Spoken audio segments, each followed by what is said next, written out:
here in council chambers for our regular town council meeting. Can I get a roll call, please? You may. Chair Bragdon. Present. Councilor Danforth. Here. Councilor Gould. Here. Councilor McLaughlin. Here. Councilor Pelletier. Here. Councilor Raymond. Here. Councilor Runyon. Here. We're getting some feedback on the We mic. got it. Can I have you guys have just one of those? There you go.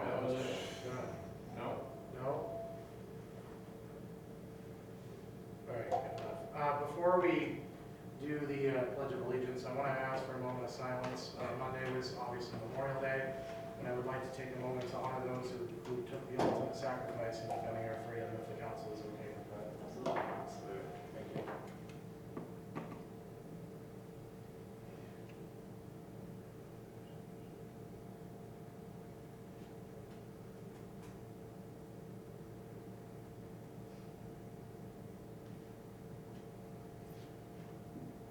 Thank you. Please remove your caps and stand for the Pledge of Allegiance. I pledge allegiance to the flag of the United States of America and to the republic for which it stands, one nation, under God, indivisible, with liberty and justice for all. We have no adjustments to the agenda that are listed. There is no approval of the minutes. I will get you that email for the special town council, or the executive session that we had. I did believe that. We do have a special presentation tonight. We have Jim Stanley and Sam Smith with the potential incorporation of an electric project. I'll leave it up to you guys.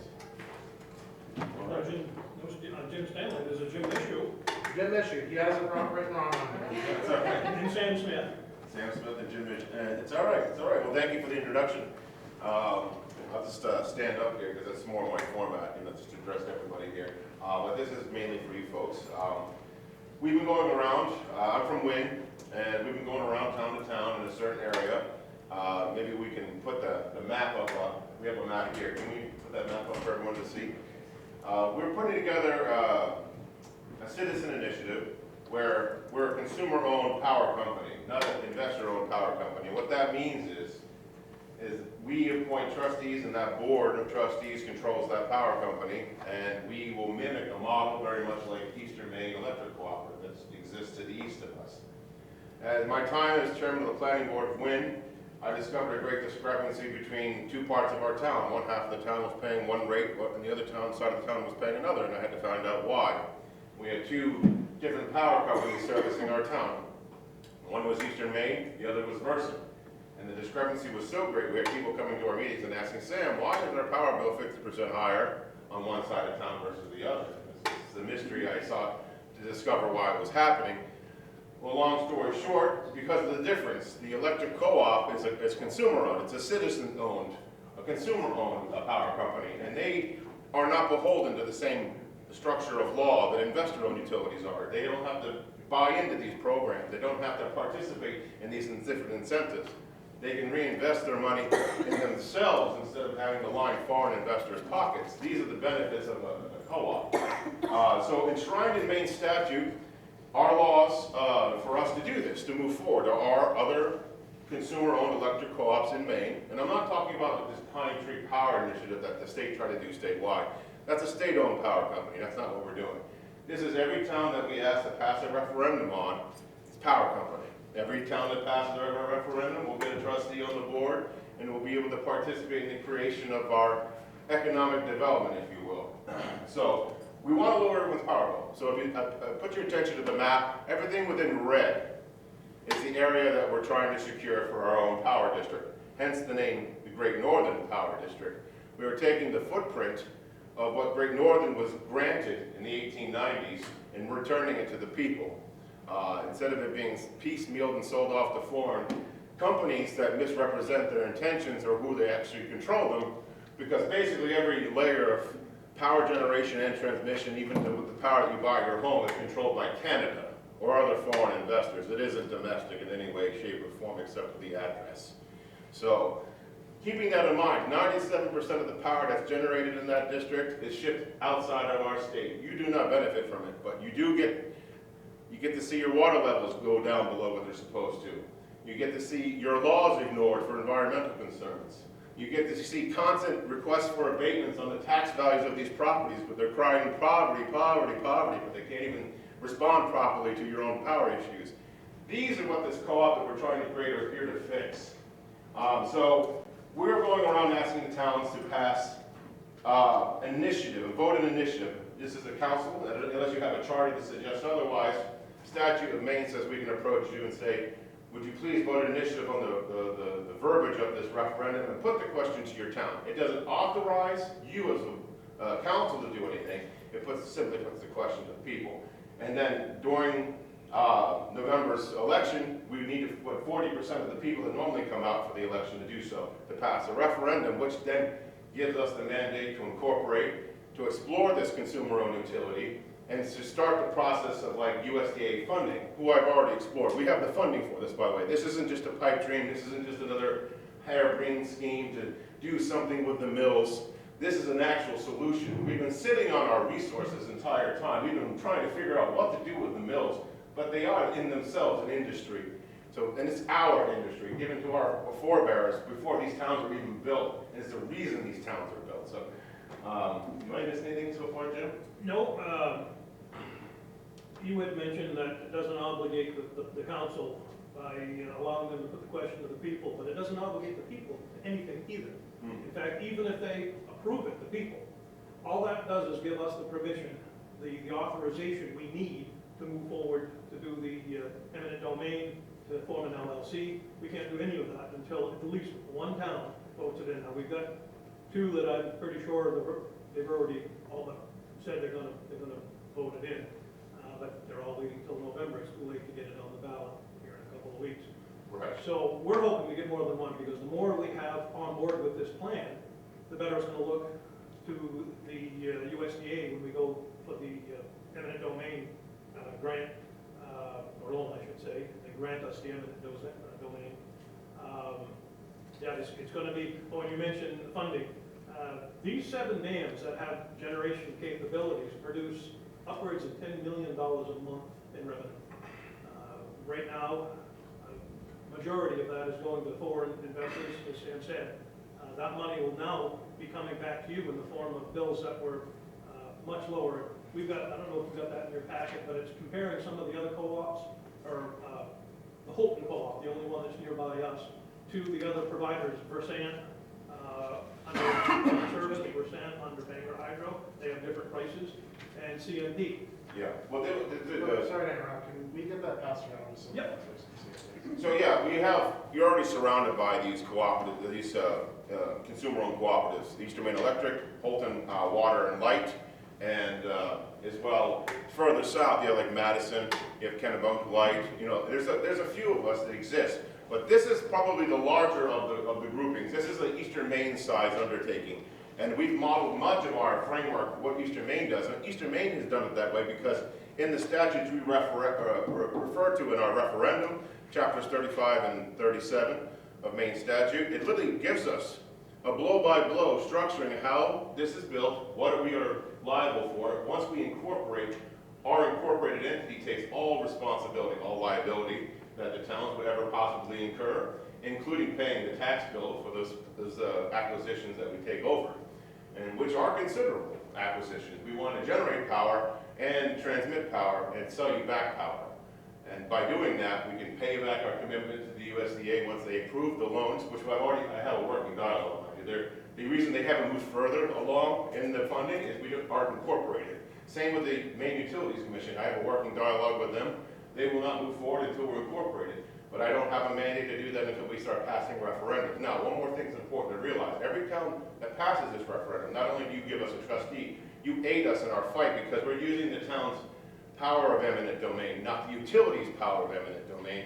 You are serving a public use by returning the utility structure back to a more public use, making it a consumer-owned with representation. You've now made a more public use of this utility versus lining foreign investors' pockets with your money and your resource. So that's the argument at play. So what happens is we build that corporation. I come back to the town and say, hey, we have the money, we have the legal authority. Let's sit down, hammer out a contract. We ask you to exercise your eminent domain rights and at the same time, we hand you the value. Now, the fight that happens, or it doesn't happen, is something that the corporation that we create takes on. We fight that fight, not the town. You know, the only thing that that's going to cost money in the beginning is incorporating, and that's something I personally am going to foot the bill for. So that's how that's going to work. This can be done. And the reason we have to move somewhat fast is we've kind of put our cards on the table, so to speak. So the opposition does exactly a path to victory. So what they're going to do is try to close loopholes and make it harder for us to organize. And they've already started to do that. They've already sent out preemptive letters here and there. Don't listen to this person, blah, blah, blah. And it's legally in our laws. This has already been done. There's no scare tactics that could stop us. The only thing that will stop us is council and select board saying no. And that only slows it down because the way the law is written, it only technically requires one town, but that's a nightmare scenario for us. We want every town in that map, and unorganized towns is going to be the county commissioners, by the way, to participate in this, because it will lower your bill by 50%. It will. And we have the numbers here on this data from Eastern Maine showing you it will. And the last thing I want to say is, for the sake of, for national security reasons, these are power generation facilities. Our public utility is not controlled domestically. Our public utility is not a domestic controlled entity. It's a foreign controlled entity. And that's a massive problem. 1/3 of our state isn't connected to the national grid because it's buying power from Canada. Why haven't those transmission lines been built? Because Canada also owns the companies in one shape or another that buys that power. So instead of connecting those grids together, we've had to watch one of our state have a forced dependency. So if Canada stopped selling us power tomorrow, it would take a year for the Army Corps of Engineers to bring power to Aroostook County, to Washington County. This co-op, Eastern Maine, that we're modeling ourselves off, is not even connected to the national grid. They completely rely on Canada for their power. Just like everyone here completely relies on Canada in one way, shape, or form to generate power and bring it to your house. We want that to stop.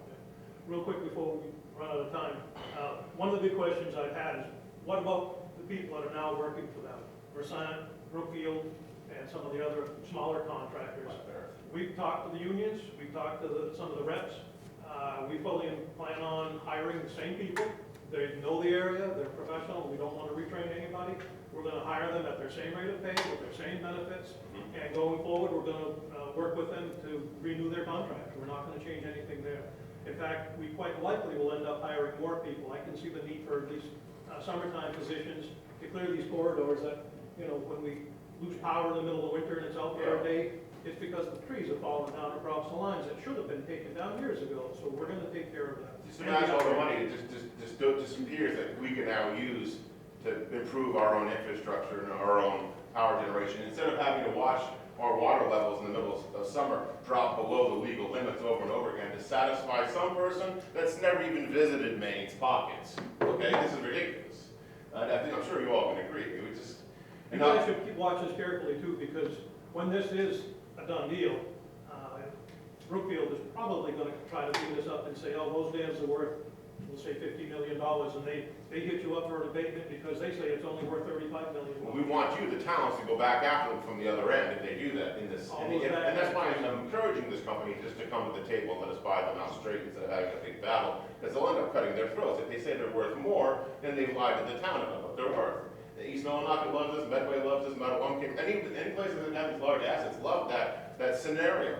So that's what we're bringing to you. Let us fight this fight, ask the people what they think, and then get the money the town deserves, either through the power company that you should control, or through the taxes they've been cheating you out of. Yeah. And that's the other thing, we're not going to beat you up on taxes. You give us a tax bill, we're going to pay it. I'm the spearhead on this. The first town I went to outside of my own town that asked about this was Lee, and they asked me, look me dead in the eyes and said, as long as you're the one who follows through and makes this happen, we'll get behind you.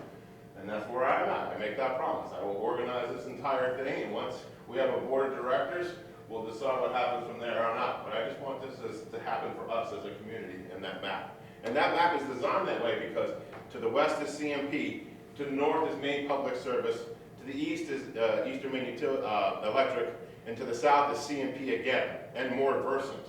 So what it is Maine Public Service is also Versant. You guys realize that, right? Maine Public Service in Aroostook County, that's also Versant Power, just in another name.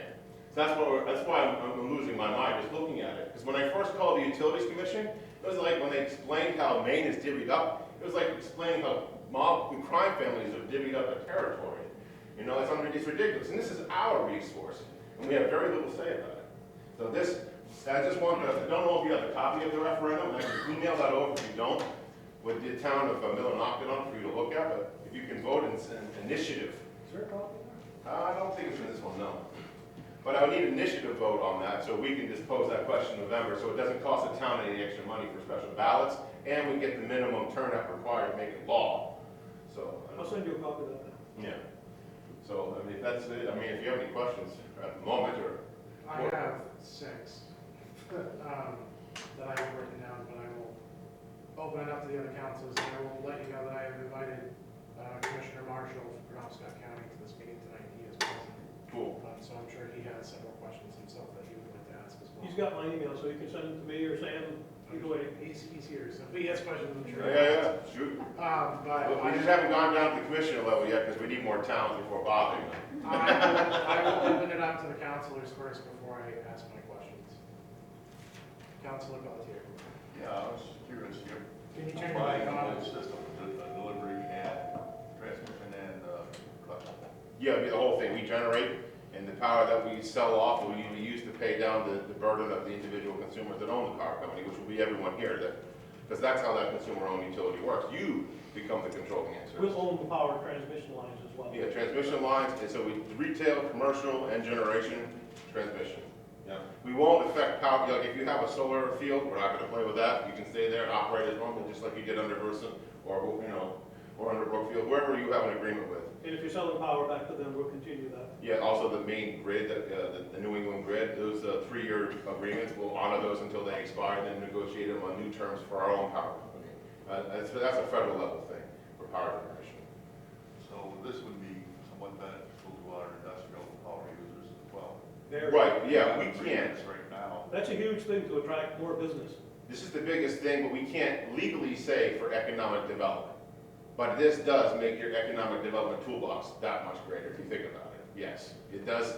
Like, you don't lose business opportunities because some people based in Calgary, Alberta, said they don't like the idea. Yeah, that's what's going on, by the way. Calgary, Alberta runs everything around here. That or Toronto. Councilor Runyon. You mentioned eminent domain several times. Can you define for me what that means and who that means, who that's applied to? The eminent domain would be applied to the assets that aren't willingly allowed to be purchased. We will ask the town to use their power of eminent domain to acquire those assets to fulfill the mandate of the past referendum under the spirit of a more public use. You know, because it would be such a burden for the people to bring that off their shoulders by bringing the power down by 50% and giving them control of their resource. Again, that is the public use we would argue in a court of law if necessary.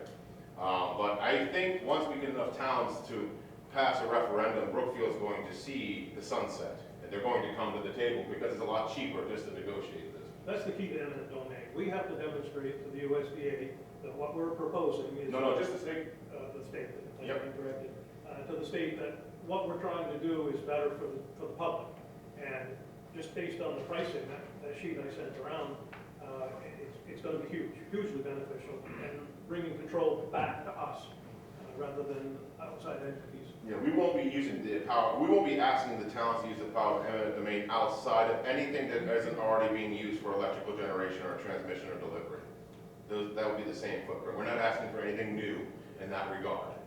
What was I going to say? Oh, in regards to funding, another reason why it's more public use, there's a few dams that don't quite follow environmental criteria that aren't up to snuff. I asked the USDA, can we just loan monies for those specific projects on a separate account? He's like, absolutely. Even concurrently with the other one, they said absolutely.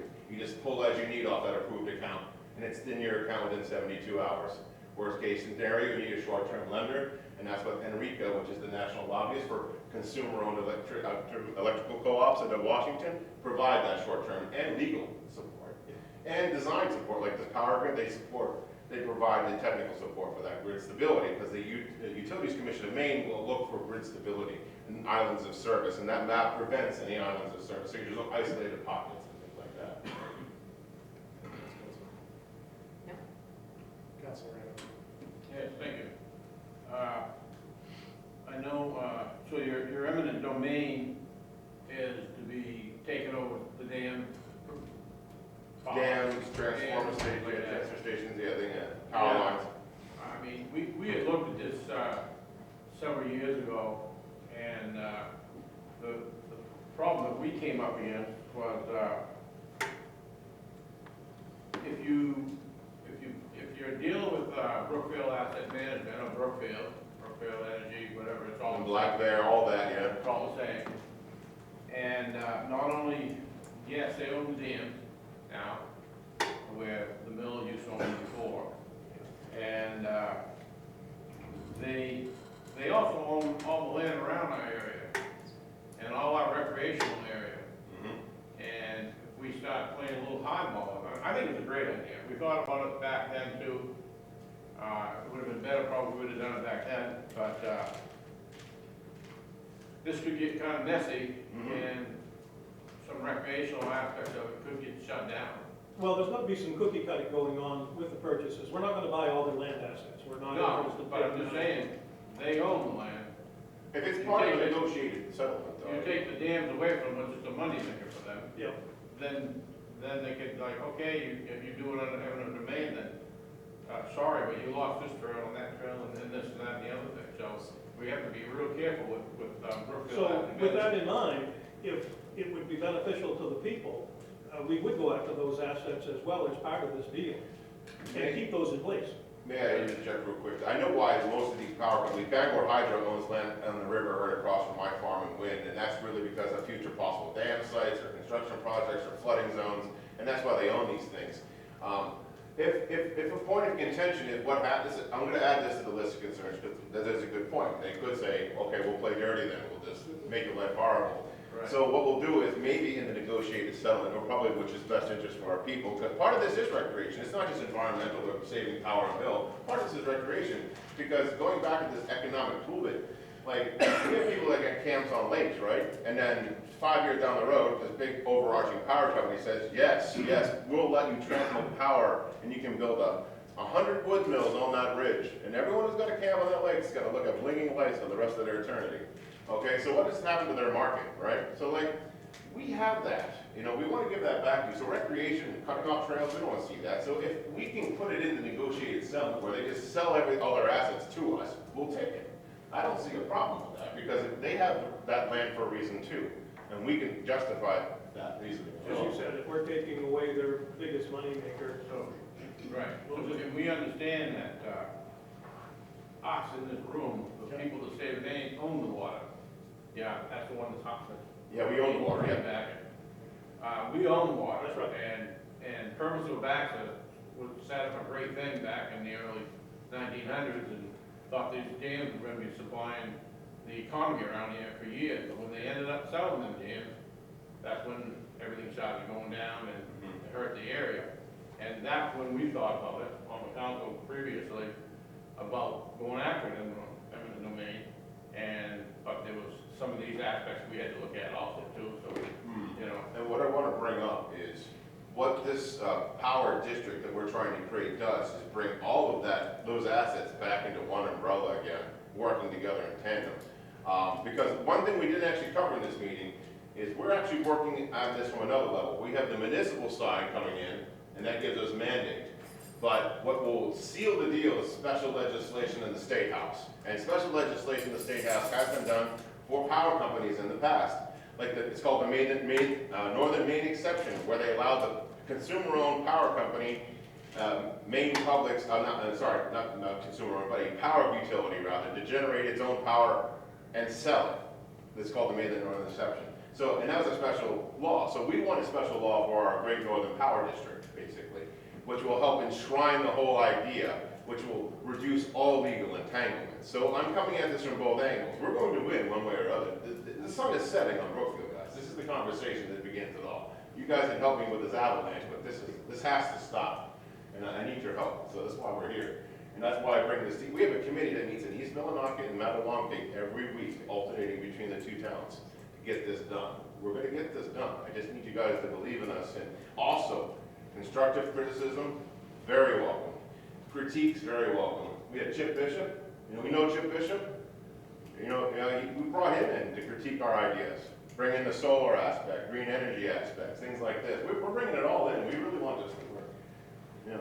Chip's a smart man. Yes. Any other counselors? All right, my turn. So I will tell you guys that I try to keep a close eye on our neighbors in East Millinocket and Millinocket. And ironically, I watched the meeting when this was first presented to them, and it piqued my interest. And I decided to stay in line with it, keep an eye on it, to the best of my ability. I'm obviously really busy, that's not the forefront of my mind, but I do keep an eye on it every once in a while. And I have a slew of concerns, not against it, by any means. I'm happy to pay less electricity bill as much as everybody else in this room is. If it was zero, I'd be ecstatic, but some of the major concerns that I have is when I first called and asked, I believe the gentleman at East Millinocket on the planning board is doing this with you, correct? It will.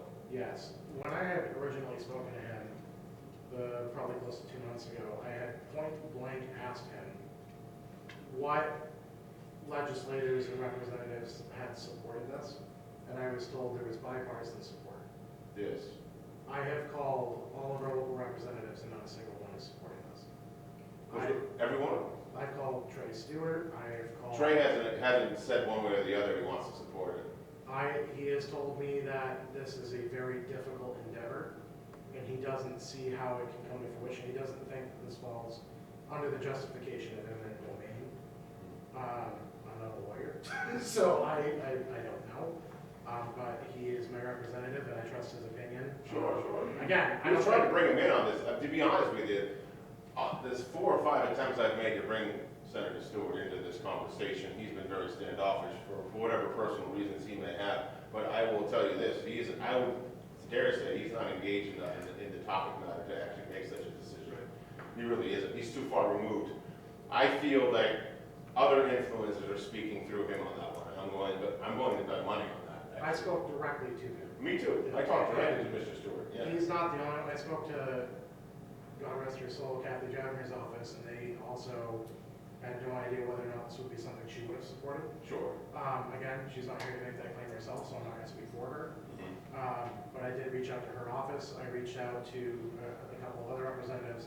And again, this was a month and a half, 2 months ago. Sure. When I first talked to Will. Sure. When he told me that, I was like, I'm going to go call him and ask about it. Mm-hmm. And not a single one could give me an answer. So I'm very concerned with the fact that I was told yes, and point blankly asked the ones that represent Well, to Millinocket. be fair, Will is the planning board, chairman of the planning board for East Millinocket project lead. So his information 2 months ago, when he just joined us, by the way, at that point.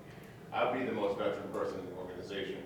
My conversations with Senator Stewart have been neutral. He didn't dare say yes, he didn't say no. Where my bipartisan claim comes from, where Will gets that claim from, is from McIntyre and from Tipping. And those are the 2 people that I've been talking to who are the most engaged with our program. And I'm trying to get more partisan support, but they need the towns to show initiative. To be honest, we're early in the organization. 4 months into this, guys. So I think they really want to see more action, and that starts here with you guys. And to be They're clear, not going to want to get on board. you haven't looped in the Penobscot County Commissioners either, correct? Yeah, because it's done inappropriate until we get some more towns. See, if I go to the top and work my way down, it's like cutting you guys out without getting a feel for what the local concerns are, like recreation. Every town has a very unique perspective, and we brought that into our idea building on this. This idea that I presented to you isn't something that was just birthed in my office. It has been evolving week by week from input of towns like yourselves, helping this idea formulate to reduce these concerns, to overcome these hurdles, because they will come up in the process moving forward.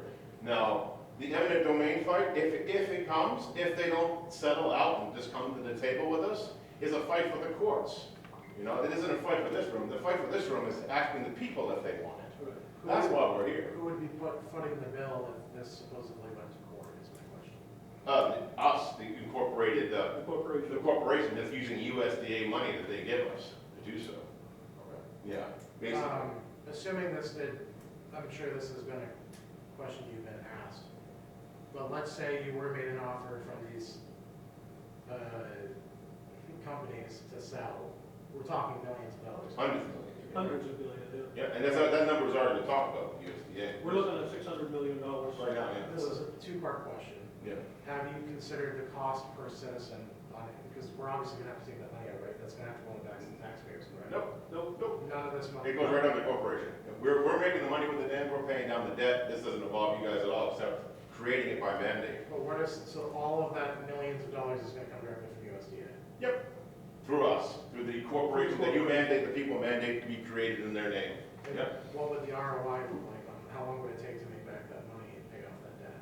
With $10 million a month, not long. Not mom. That's what those mills. Is that Keep if going. you were That's just the mill side, we're not even talking about the retail power side. And now when I brought that up to the USDA, like, well, you have black ink coming in from both directions, this is a win-win. Plus, you're trying to connect other co-ops and increase grid stability by connecting parts of America that aren't part of our grid. You are right in line with our mission, they said.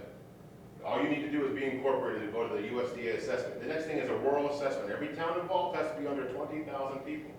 We are. Every town on that map is under 20,000 people, and will be for the next 5 years.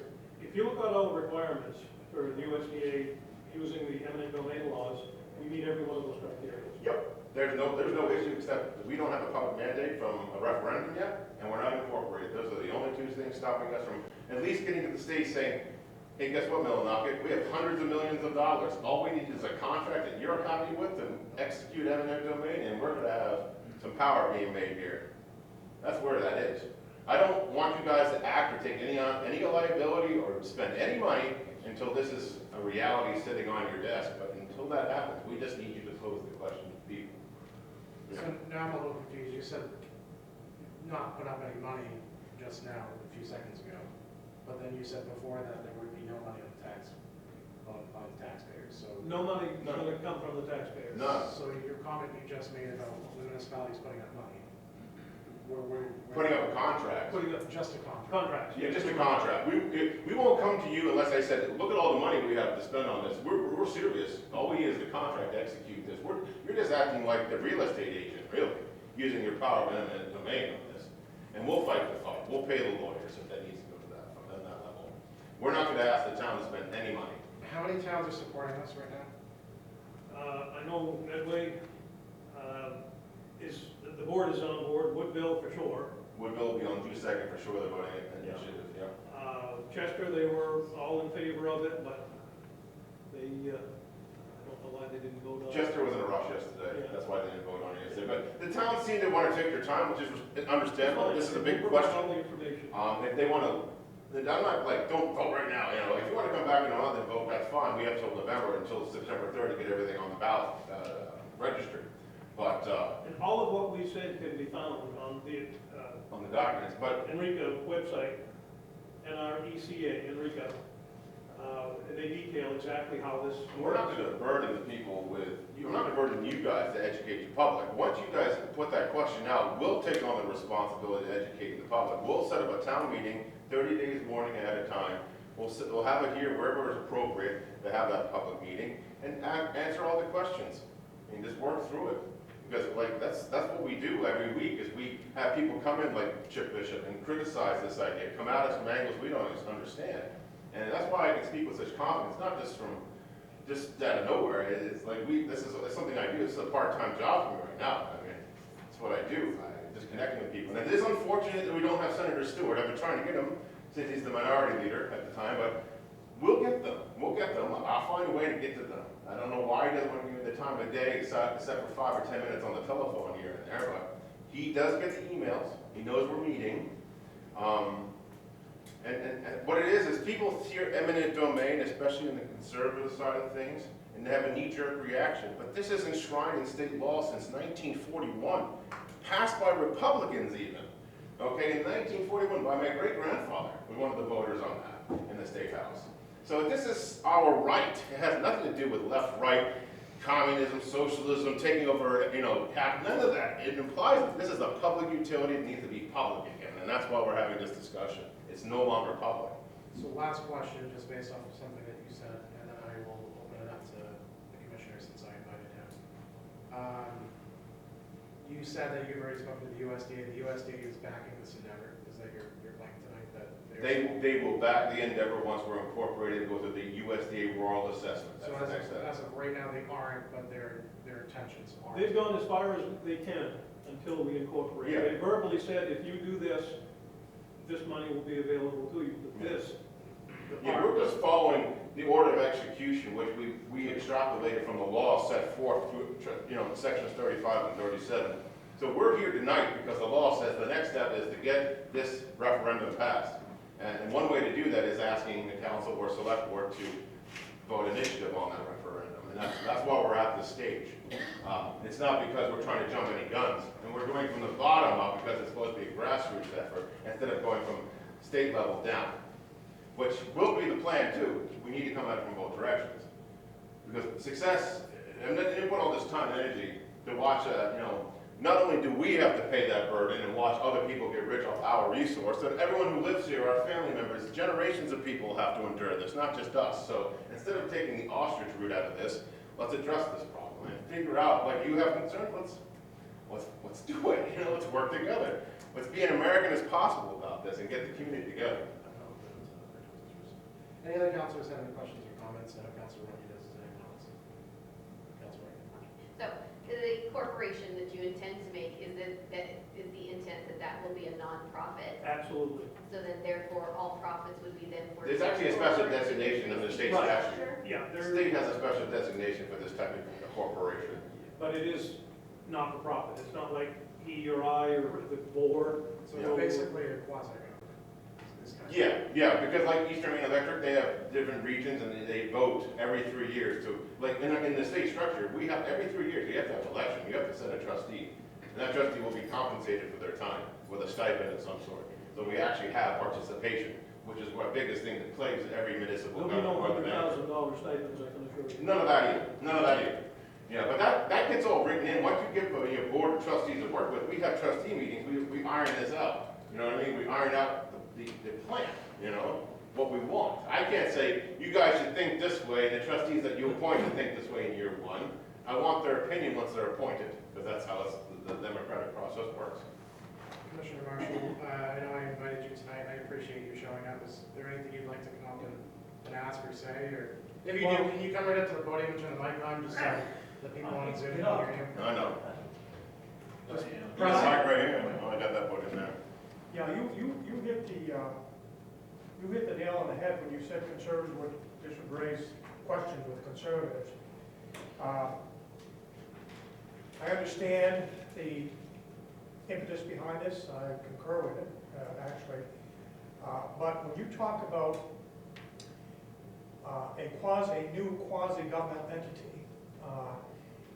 intervening into the private sector, that raises a lot of legal questions, and those questions are gonna cross many different aspects of the federal and state codes. So this is gonna be a very litigious thing. My questions right now is, I'd like to go to your next meeting.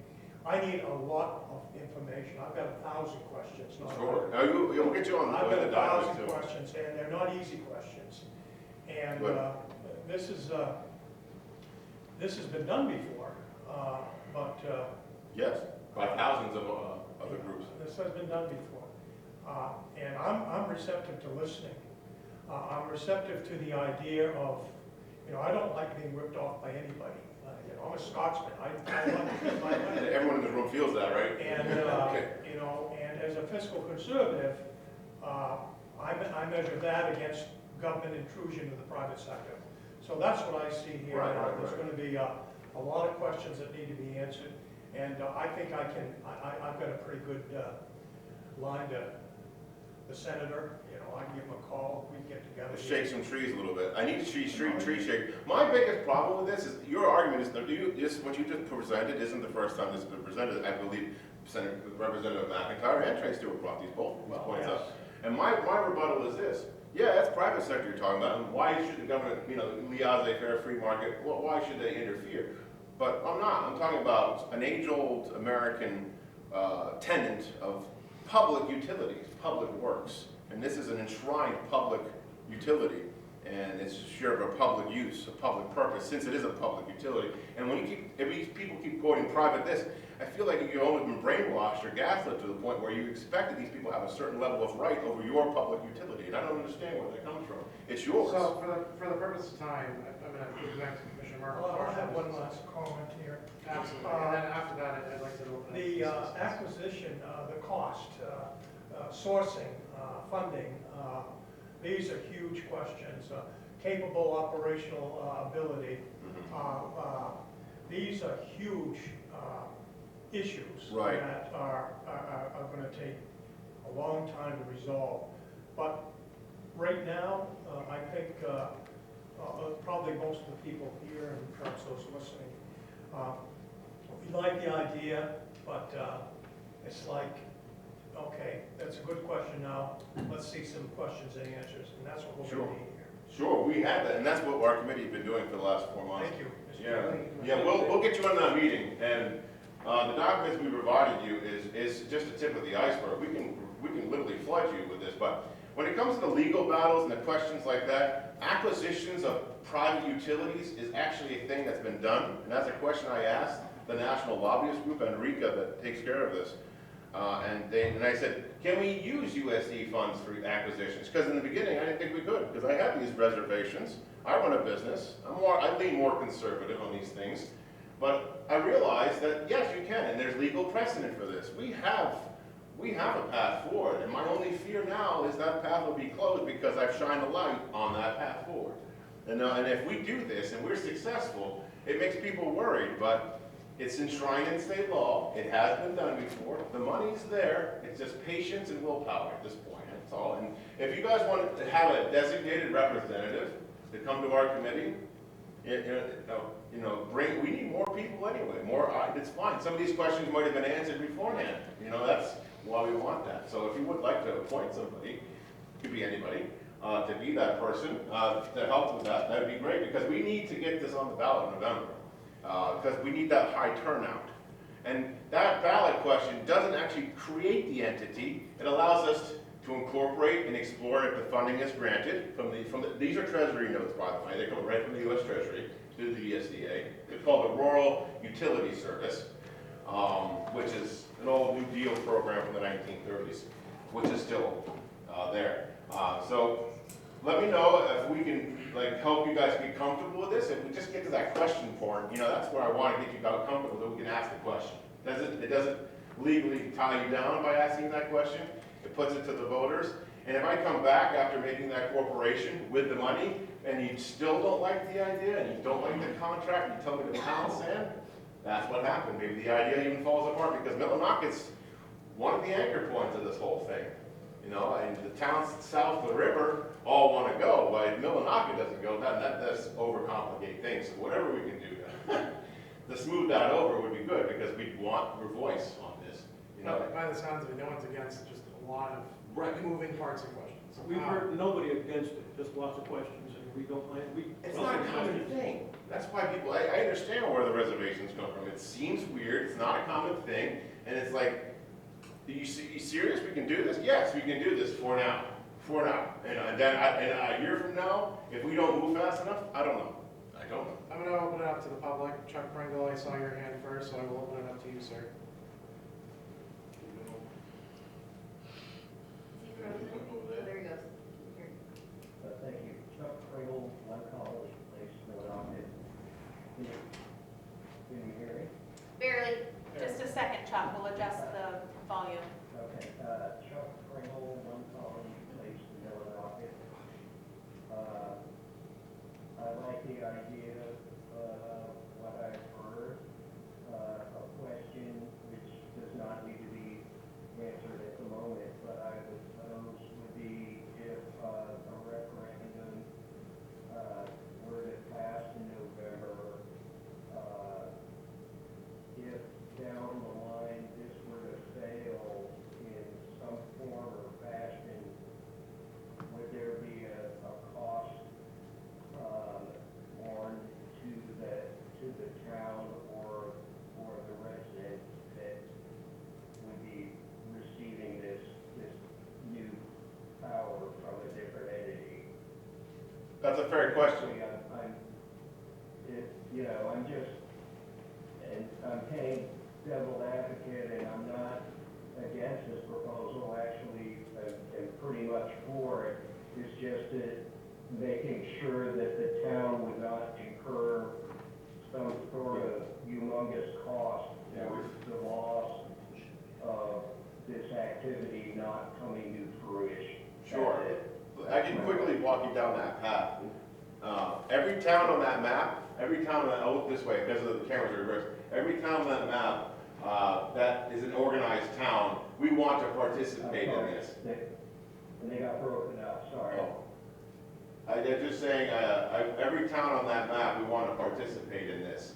And we won't execute any requests for eminent domain contracts with these towns until they're all in line.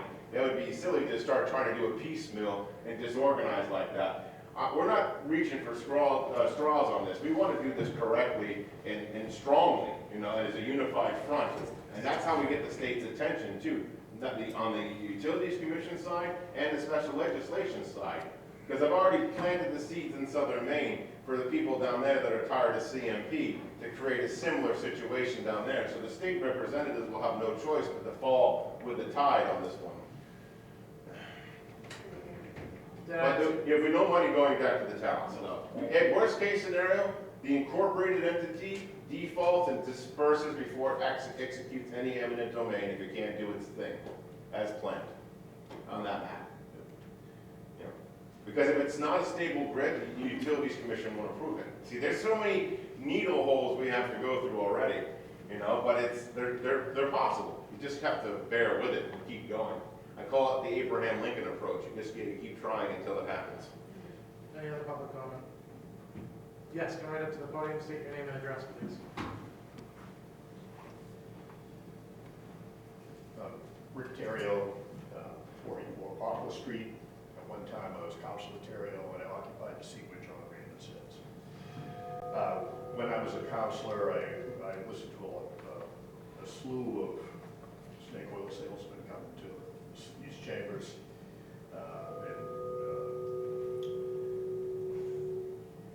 I look at things with a great deal of skepticism. There's a lot of problems here.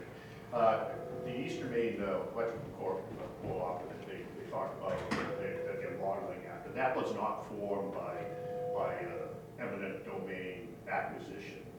That was formed back in 1940 from the Dennisville Electrical Corporation because there was no electrical utility up there. So that happened by natural occurrence. And then the expansion of that, the last acquisition of the Eastern Maine Electrical Corp was in 1965 when they acquired the Kingman Electrical Corp and added it to their they actually got electrical line into Canada at that point in time. But that was all done by business. That was not done by taking someone to court. The litigation in this is going to cost not millions, it'll be tens of millions of dollars to litigate this, to take Brookfield's assets and try to make this work. Now, would I like to have my electric bill less? Obviously, but this is just wrought with problems, and there's no such thing as free lunch. When someone's coming here and is telling the council, hurry up and vote on this, before you get all the facts, there's a problem. When they tell you USDA is on board, verbally, there's nothing in writing. I want to see everything in writing. You don't talk to people and they say, we're going to give you millions of dollars to pay your legal fees to sue a business to give you their assets. That just doesn't happen. So I think this is just pie in the sky. That's my 2 cents. Thank you very much. Any other public comments? Seeing none, I'll open it up to the council one more time. Yes, Councilor Raymond. Yes, and as I explained before, the council did take a trip down to Madison and checked out their power system, because they are their own power company down there. They purchased poles, they had the whole works. But like I said, when we lost the mills, one of the only things we got going for us around here is recreation. And, you know, I mean recreation, guiding, snowmobiling, ATVing, fishing, hunting, and this is all controlled by Brookfield. So they own most of the land around here, so I'm just, that's the part I wanna bring up. When we start talking about this, when we start talking Brookfield, that it's gonna be a touchy subject with them, and they can play hardball, so. Any other counselors? Seeing none, I'll give it back to you one more time. I just wanted this, and fortify the idea that we've done our research, and we're following a path set by state statute, not by, Can you just pull that? yeah. We're following a footprint set by state statute. I'm not coming with pie in the sky dreams. I'm following a to-do list. And the to-do list has brought me before you here today for the next step.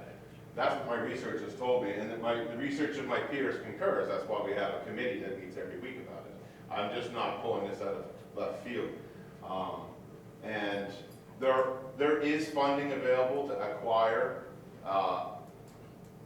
investor-owned utilities that's sole purpose is to ingratiate and make richer foreign interest or investors that have nothing to do with our community, okay? And the USDA has a program in place that thousands of other entities, like the one we're proposing today, use today, every day in the United States. And they acquired their assets, some of them, from businesses, yes. You know, did Eastern Maine Electric Co-op start as an isolated thing in Dennisville? Absolutely. Did it generate its own power originally? Absolutely. Does it work under the framework of the state statute that we're proposing today as a consumer-owned cooperative? Also, yes. It has trustees, and it works under the same framework, is eligible for the same funding, and provides the same benefits that we're proposing to provide you in our own version of Eastern Maine Community. Yes, we're not taking over Brookfield Energy, as they didn't do that. They had their own kind of pioneer situation, but we're taking back something that was originally granted to this entire region as a whole by the state of Maine in 1890, or these towns would not even exist. It would still be owned by the Penobscot Nation, okay? And the whole reason people chose to put their lives here and generations of their families here was on that promise that that land grant for 900 years wouldn't go away. And guess what? In 2000s, it went away. And we have the opportunity to take back what our ancestors were promised within legal framework, with legal precedent, with public funds.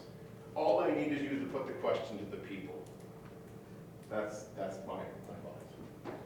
I appreciate all you guys' presentation and comments made today. I appreciate the public for those of you that came out and made comments. Thank you. Absolutely. So there is no order tonight for us to do anything on it. Sure. And frankly, I have a thousand questions like Commissioner Marshall does, but that doesn't mean I'm not proposed to putting it on an order in the future. Could we have maybe a designated individual who could be the committee, if you want to be the intermediary to this commission, or be your own? I'm not going to set any person to do it. I will leave it up to the council to make their own decision if they want to stay well informed or not. I'm happy to stay in communication with you like I've been doing. Sure. And if I have any questions, I stay in very close contact with Commissioner Marshall. I want everyone involved, people for and against.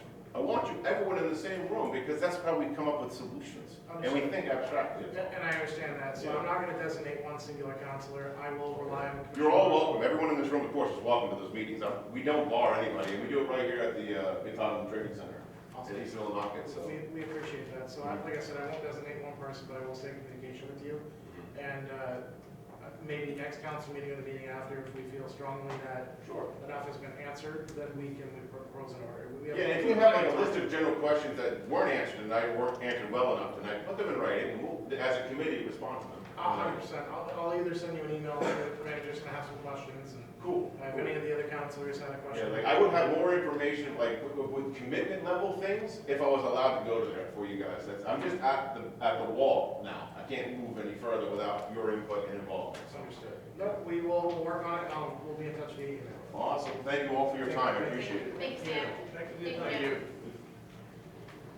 I'll CC you on. Thank you. Yes, please. Councilor Runyon, we are going to move into new business and aggregate order 139 and 126. Yes, you can. Order 139-2026, providing for execution of the town warrant for May 28, 2026. It is ordered that the town warrant for May 28, 2026, in the amount of $347,708 or $708.28 is hereby approved. Second. seconded by Councilor Raymond. Councilor Raymond. Excuse me, cut yours. Oh, boy, yes, Sorry. we sure do.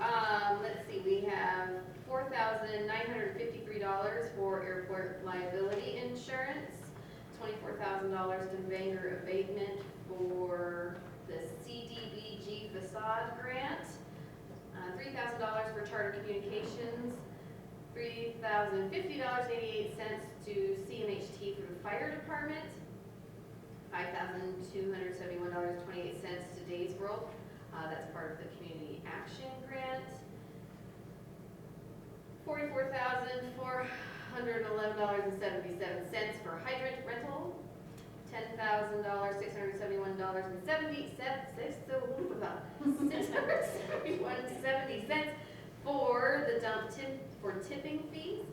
$206,109. Oh man, I'm not doing very good. I apologize. $206,109.34. Thank you very much. To Paragon Insurance Holdings for insurance, and $7,479 to Sebi Maker Engineers for brownfield cleanup, I believe. And $2,956.80 to World Flags USA for the flags for Memorial Day. And the town flag, and the state flag. The flags. Any other council comments? Seeing none, down the public. Seeing none, all those in favor of warrant number, so we did. Warrant number 139. All those in favor? It's unanimous, thank you. Oh, my God. Order number 140, Councilor Raymond, please. Yes, order number 140-2026, providing for execution of wastewater warrant for May 28, 2026. It is ordered that the wastewater warrant for May 28, 2026, in the amount of $44,258.30 is hereby approved. Second. That is seconded by Councilor Wu. Heavy hitters, Councilor Raymond. Well, the ones I saw were town Millinocket with $6,732.81, and Paragon Insurance Holdings LLC for $21,305.66, and Percent Power for $9,517.54. Thank you. Any other council comments? Seeing none, down the public. Seeing none, all those in favor of order number 140? It's unanimous, thank you. Councilor Danforth, can I have you read order number 141, please? Yes, Mr. Chairman, order number 141-2026, providing for approval of municipal ATV grant allocation with the Northern Timber Cruisers. Whereas the Northern Timber Cruisers are seeking a municipal ATV grant from the Maine Department of Agriculture, Conservation, and Forestry Bureau of Parks and Lands to fund trail development and maintenance work necessary for continued trail connectivity and use, it is ordered that the Millinocket Town Council approves of the submission of the attached application and authorizes the town manager to sign any necessary documents. Second. Second by Councilor Long, council discussion. Seeing none, down the public. Seeing none, all those in favor of order number 141? All those opposed? All those abstaining? Motion passes. Thank you, Councilor Raymond. Councilor Wu, can I read order number 142, please? Yes, Mr. Chairman. Order number 142-2026, providing for authorization to amend contract with Maine Department of Economic and Community Development, CDBG. Whereas the town of Millinocket received funding in the amount of $100,000 from the MDC's Community Development Block Grant Program for disbursement via grants for facade improvement on selected commercial properties. And whereas additional time is needed beyond the original end date for completion of related projects, it is ordered that the Millinocket Town Council approves of the attached contract amendment identifying the change of end date from June 30th, 2026 to June 30th, 2027. It is further ordered that the town manager is authorized to execute and submit the attached contract amendment. Second.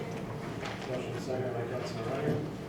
This is just to finish up a couple of things that were left over according to the manager's email. That's why the deadline is being extended, but it's pretty near to completion from my understanding according to his email. So thank you. Any other council comments?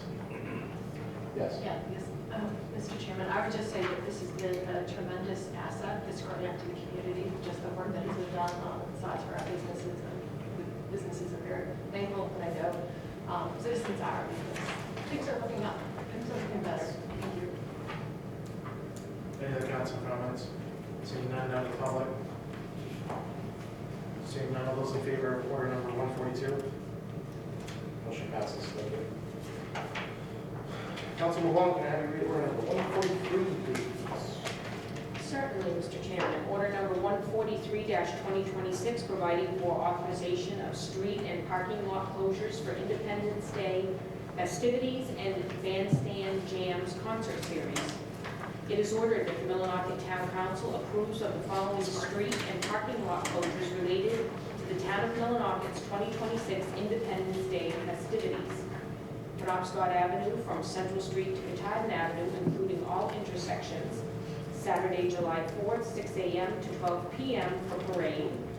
Veterans Park and Bandstand parking lot, Saturday, July 4th, 6 a.m. to 10 p.m. for activities in the park. Veterans Park and Bandstand parking lot, every Friday from July 3rd through September 4th, 4 p.m. to 10 p.m. for Bandstand Jams concert series. Note, additional 4th of July information included in the attached backup. Motion seconded by Councilor Danforth. Councilor comments? Seeing none, out of the public. Seeing none, all those in favor of order number 143? Motion passes unanimously. Reports and communications warrant committee for June 11th, 2026 will be myself and Councilor Danforth, assuming you're available. Awesome. And chair committee reports? I don't have a report other than I will have to put an agenda. We do have a June 9th meeting coming up with the next HRA committee. Awesome, thank you. Just a reminder that June will be our second update for the task force groups. So if you have been assigned to a task force, I will be asking for the second meeting in June on progress reports. Asher, I know that we were kind of put everything on hold with the budget, but let's hit the ground running so we have something for us. And then before we go to the 2-minute public comment, I want to address the concerns related to Memorial Day. I know I sent out a letter that I'm going to read for those that did not have a chance to or are watching on Cat TV. And I have a letter from the Public Works Department that I'm also going to read at the request of the council. Give me just 1 second to pull up.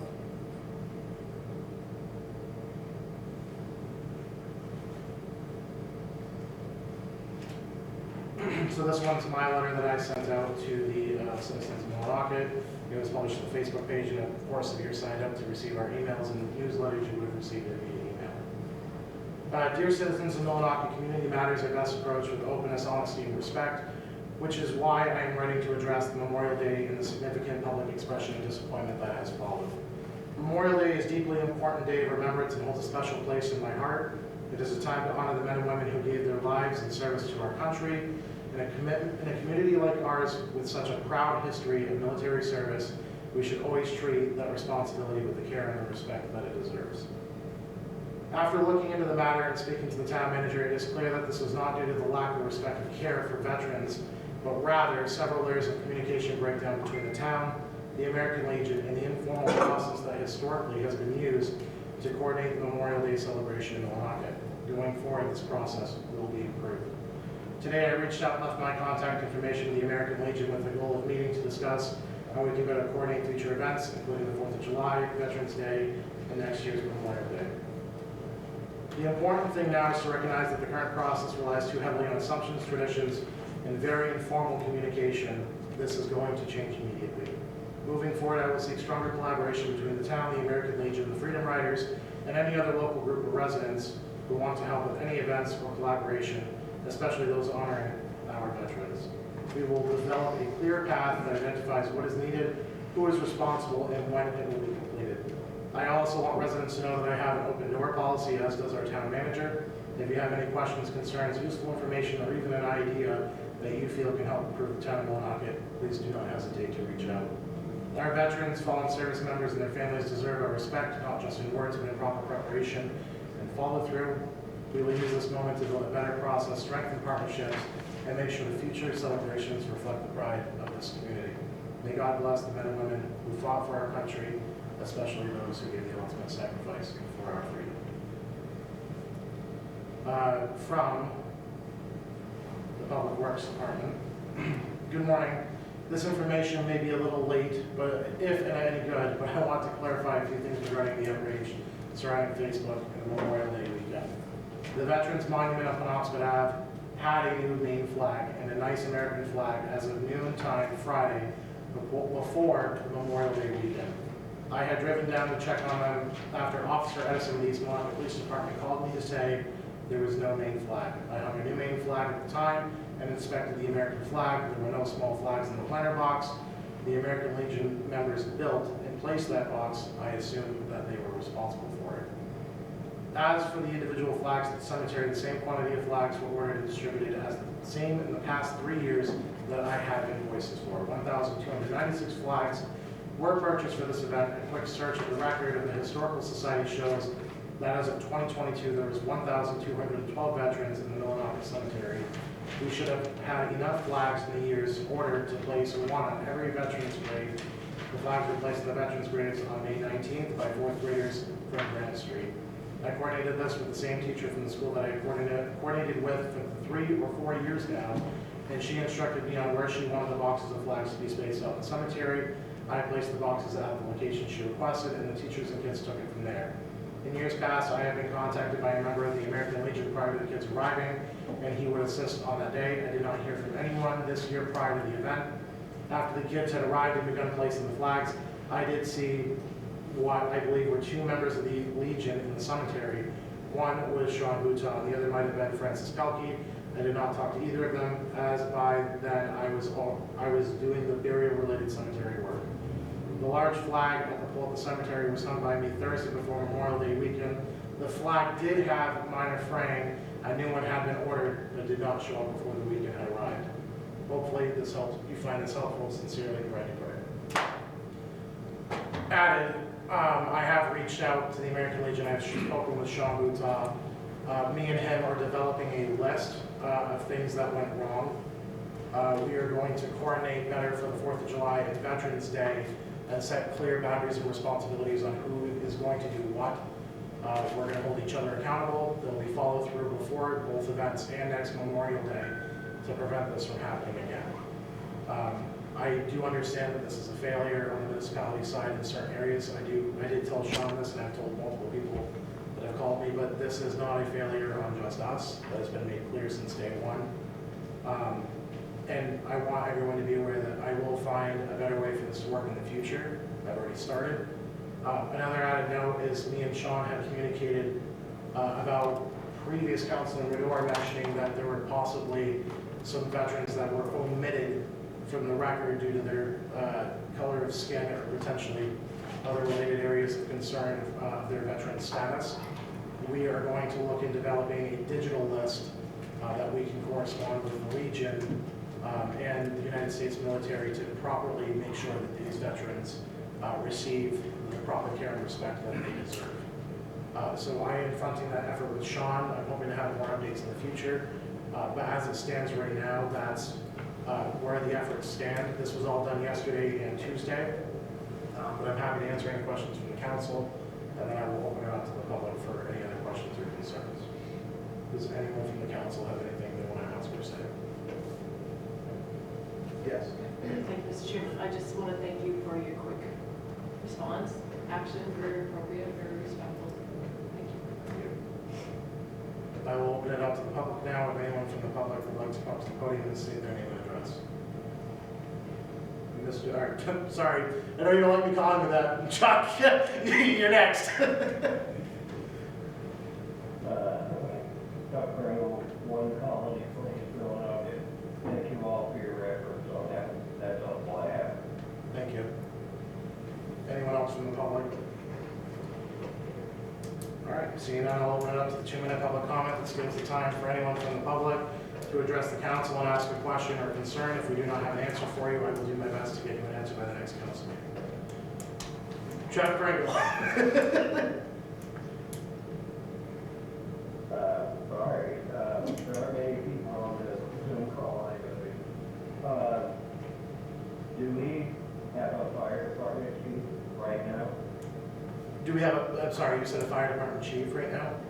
Do we have a chief of the fire department? As far as I know right now, we have someone that is resuming the responsibilities of that role, but there is no one been assigned to said position. But that is a day-to-day operations question for the manager. Okay, so we have an acting fire chief, but not an appointed one at the moment. That we have someone that's assuming the responsibilities of the fire chief. Gotcha, all right, thank you. Thank you. Anyone else from the public?